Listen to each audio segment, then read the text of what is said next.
వ్యాపారం చేయాలన్నా ఉద్యోగం చేయాలన్నా అనేది జాతకం చెప్పదు.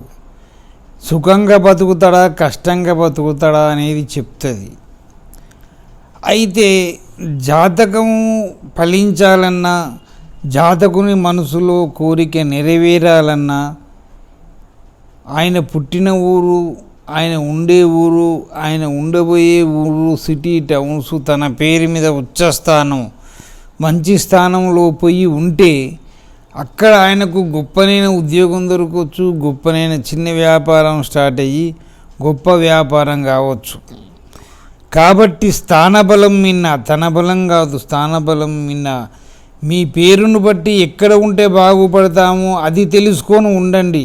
ఆ దైవమే మీకు దారి చూపించి గొప్ప వాళ్ళని చేస్తుంది. అలాగని బంధువులు ఉన్నారని, వీళ్ళు ఉన్నారని వాళ్ళింటి పక్క వీళ్ళింటికి పక్క పోయి ఉండి మీ పేరు మీద లేని చోట ఉండి మీరు నానా కష్టాలకు గురి కాకండి. ఎందుకైనా రత్నాలు ధరించడం వల్ల మంచి మార్గం చూపిస్తుంది రత్నం.